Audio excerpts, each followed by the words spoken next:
Imagínate el panorama. 8 de enero del año 2001.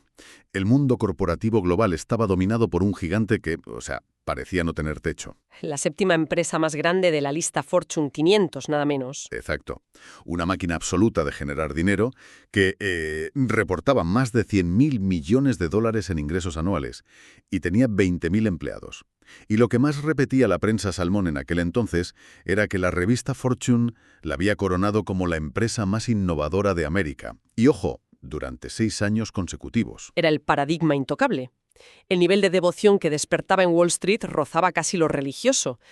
Los analistas recomendaban comprar sus acciones a ciegas y justificaban cualquier cosa que hicieran como una genialidad incomprensible. Totalmente. Las acciones cotizaban a unos $75, rozando su máximo histórico. En la superficie era el motor imparable del nuevo capitalismo.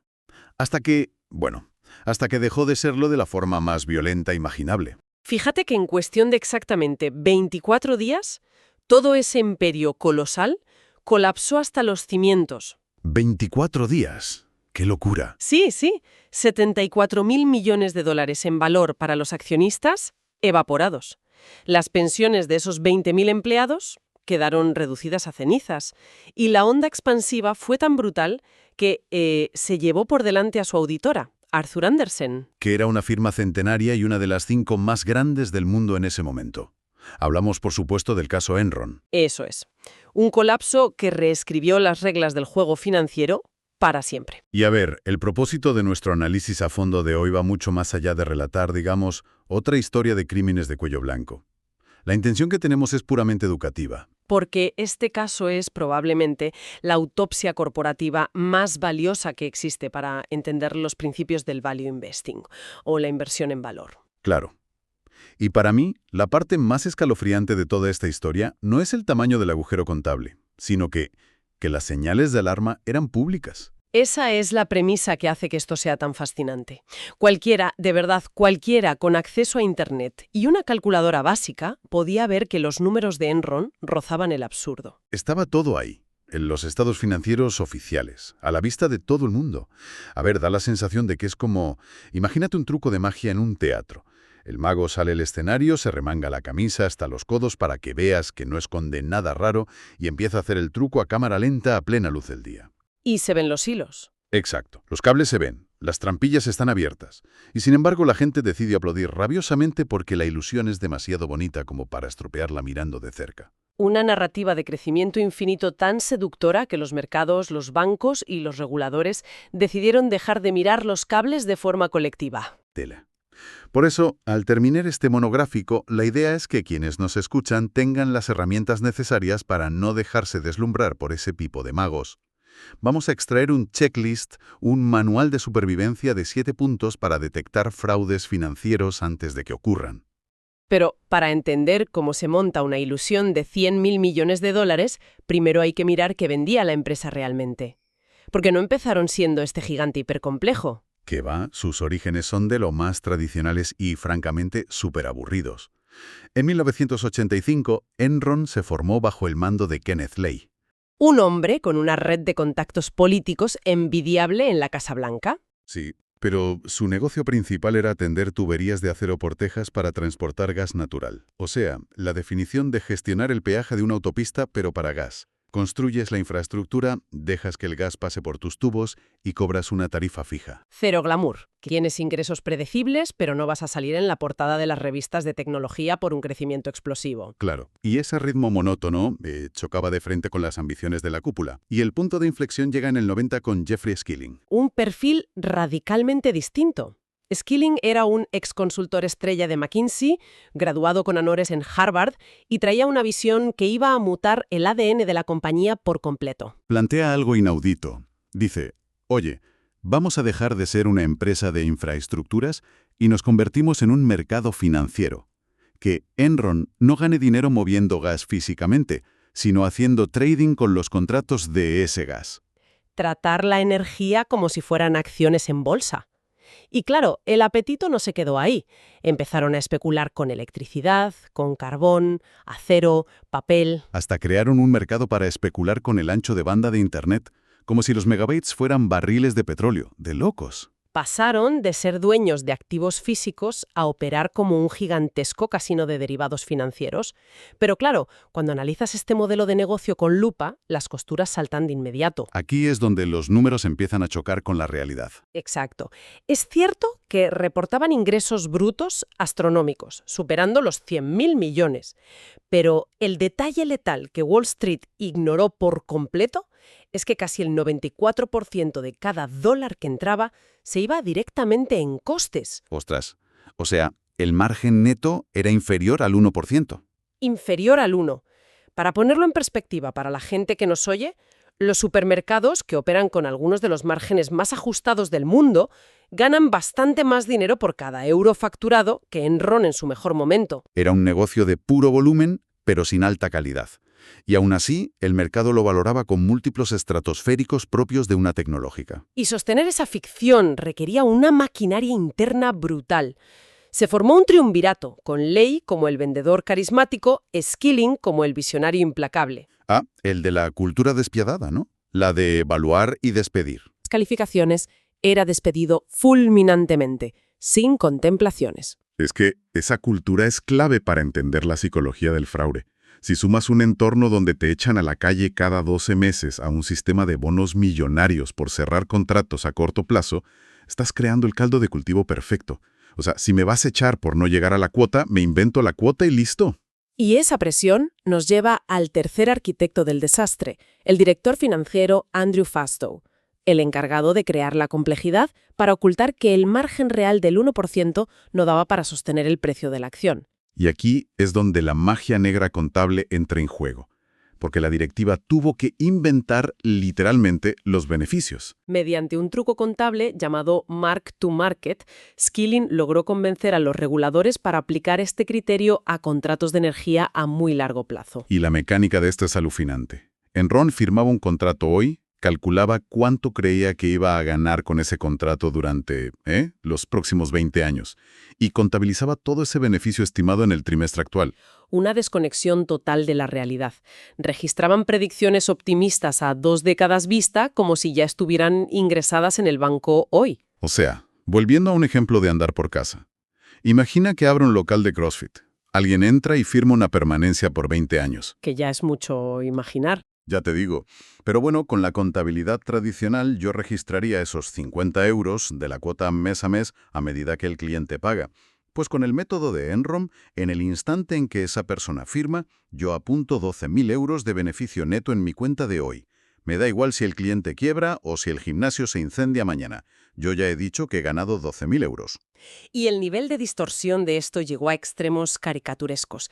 El mejor ejemplo es el acuerdo con Blockbuster en el año 2000. Para distribuir películas por Internet, ¿verdad? Sí, una idea visionaria, pero la tecnología de la época era incapaz de soportarlo. A pesar de que la infraestructura no existía, firmaron a 20 años y Enron contabilizó 110 millones de dólares en beneficios proyectados de inmediato. 110 millones apuntados por un servicio que no había transmitido ni un solo fotograma. Y la realidad no tardó en imponerse. 5 meses después, los obstáculos técnicos dinamitaron el proyecto. Blockbuster canceló el acuerdo. Pero esos 110 millones ya habían inflado las ganancias trimestrales de Enron. Y justificado los bonos millonarios para la directiva. Era dinero del futuro que jamás iba a existir. Y claro, el problema de gastarte hoy el dinero imaginario de dentro de 10 años es que tarde o temprano te quedas sin futuro que saquear. Exacto. Operativamente perdían dinero a espuertas, la deuda les ahogaba. Así que Fastow, el director financiero, sacó su gran truco. Las entidades de propósito especial, las SPS. Que eran básicamente entidades fantasma. Sí, las normas de la época permitían crear una entidad paralela para sacar deuda del balance de la empresa principal, siempre que un inversor externo independiente aportara al menos el 3% del capital. Y Fastow convirtió esto en una red de alcantarillado financiero. Creó más de 500 de estas entidades. Y les ponían nombres de Star Wars como Jedi o Chewbacca, o incluso las iniciales de su familia, LJM. Pero el gran truco es que ese inversor independiente que ponía el 3% casi siempre era una estructura controlada en la sombra por el propio Fastow. Operaban ambos lados de la mesa. Vendían activos tóxicos a estas entidades para fingir ingresos, y las entidades pedían préstamos que no salían en los libros de Enron. Ostras, y lo de los Raptors me dejó alucinado cuando preparaba el guión. Es que el descaro fue total. A través de las entidades bautizadas como Raptors, Fastow logró un retorno personal anualizado del 2.503%, transformó 30 millones en 41 millones de retorno en apenas 8 días. Nadie genera un 2000% en una semana sin que haya un fraude masivo detrás. Sobre todo porque estas entidades fantasma estaban garantizadas por las propias acciones de Enron. Claro. Mientras la acción subiera, el engaño se sostenía. Si caía, las garantías se evaporaban. Era un castillo de naipes pegado con saliva. Y aquí es cuando lanzo la pregunta del millón. Tienes a una empresa gigante, con márgenes del 1%, declarando millones en contratos inexistentes y moviendo deuda a chiringuitos con nombres frikis. ¿Dónde estaban los bancos y los auditores? Pues tristemente estaban cobrando cheques demasiado jugosos. Eran cómplices. JP Morgan y Citigroup disfrazaron préstamos como ingresos operativos por valor de miles de millones. Las famosas transacciones prepay, ¿no?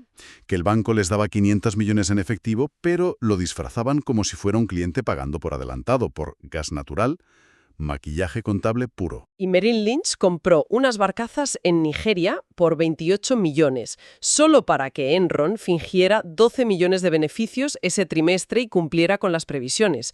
Luego, Enron se las recompró. Y su auditora, Arthur Andersen, que cobraba 52 millones al año. Cobraba más por hacerles consultoría estratégica y diseñar estas estructuras opacas que por auditarlas de forma independiente.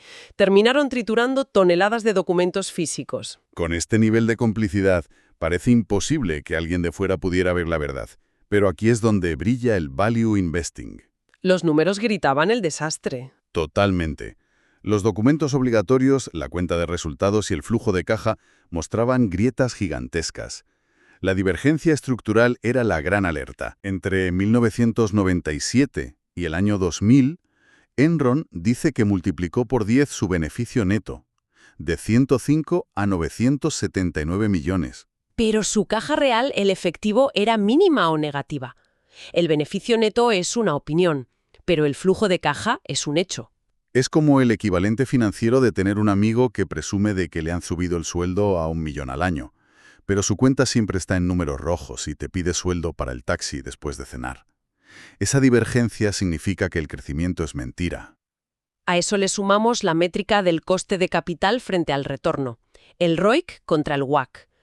El coste de financiarse de Enron era del 7 al 9%, pero su retorno sobre el capital invertido cayó al 0,1% en el 97. Y en su mejor año maquillado apenas llegó al 8,5%. Rendían lo mismo que un aburrido bono del tesoro, pero cotizaban a 55 veces beneficios. Literalmente, destruían valor mientras crecían. Y los márgenes brutos cayendo en picado del 26 al 6% demostraban que casi toda la facturación era un intercambio sin valor, pero Wall Street seguía en silencio. Incluso cuando la revista Fortune publicó un artículo preguntándose cómo ganaban dinero realmente, 13 de 18 analistas seguían recomendando comprar. Por las comisiones, claro.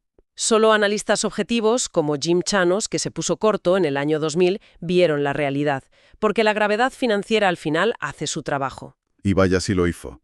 En 24 días colapsó todo. El 14 de agosto de 2001, Skilling dimite por sorpresa tras solo 6 meses como CEO. Habiendo vendido 60 millones en acciones propias antes de irse. ¡Qué casualidad! Y luego sale a la luz el aviso interno de Sharon Watkins, advirtiendo de una ola de escándalos contables inminente. Y la peor parte, la traición a los empleados. El 26 de septiembre, con la acción a $27, Kenneth Lay les manda un mensaje animándoles a comprar acciones diciendo que es una ganga. Mientras él mismo estaba vendiendo millones. Y el 62% de las pensiones de la plantilla estaba atada a esas acciones. Los dejaron sin blanca. La implosión fue rápida. Anuncian pérdidas millonarias en octubre. Admiten en noviembre que inflaron los beneficios en casi 600 millones. La empresa rival Dynegy cancela el rescate al ver los libros. Y finalmente, la quiebra el 2 de diciembre. La acción a 61 centavos. 16 años para construir el imperio y 24 días para destruirlo. Una historia fascinante, sí. Pero como prometimos al principio, el verdadero valor es extraer patrones. Vamos a resumir el checklist definitivo de 7 puntos. Venga, vamos con ello. Punto número 1. Buscar siempre divergencias entre el beneficio neto y el flujo de caja libre. Si dicen que ganan mucho, pero la caja está en negativo, huye. Punto 2. Leer las notas a pie de página buscando entidades vinculadas. Si el lenguaje es incomprensible, es porque ocultan algo. 3. Aplicar el test de claridad. Si no puedes explicar cómo ganan dinero en 2 frases sencillas, es una alerta roja enorme. Punto 4. Vigilar las ventas masivas de acciones por parte de directivos. El famoso insider selling. Escucha a sus cuentas bancarias, no a su departamento de prensa. 5. Analizar si el crecimiento de ingresos diluye los márgenes. Comprar crecimiento destruyendo rentabilidad es fatal. 6. Comprobar la independencia real del auditor. Si cobran más por consultoría que por auditoría, el conflicto de intereses es una bomba. Y 7. Desconfiar de empresas que cumplen las previsiones de Wall Street de forma milimétrica y artificial cada trimestre. Oye, me parece un resumen perfecto. La verdad es que cuesta encontrar palabras más precisas que las de Warren Buffett. Decía que los derivados incomprensibles de estas empresas son armas financieras de destrucción masiva. Y Charlie Munger lo remató diciendo que la contabilidad creativa es una maldición absoluta. La complejidad no equivale a sofisticación. A menudo es simplemente un escudo para ocultar la ausencia de un negocio real. Enron no tenía ningún foso defensivo. Solo una máquina contable superagresiva. Y para cerrar nuestro análisis de hoy, me gustaría dejar una reflexión provocadora para quienes nos escuchan. Adelante con ello. Revisando los documentos para este caso, vi un detalle inquietante. El próximo caso de estudio que tenemos es Wirecard, el mayor fraude reciente en Europa. Ah, sí, la tecnológica de pagos alemana. Pues presentaba exactamente las mismas señales. Beneficios sin calla, modelos incomprensibles, entidades dudosas, analistas cegados. Si las mismas banderas rojas reaparecieron años después y en otro continente, la pregunta es inevitable. ¿Cuántas empresas en el mercado actual están cotizando a valoraciones estratosféricas sostenidas únicamente por una narrativa seductora? Exactamente. ¿Y cuántas veces estamos optando por creer en la magia del fundador visionario en lugar de hacer la aburrida tarea de leer el flujo de caja? El mago sigue ahí fuera, con las mangas remangadas. Ya te digo. Bueno, pues con esa idea os dejamos para que le deis una vuelta. Nos vemos en la próxima inmersión profunda.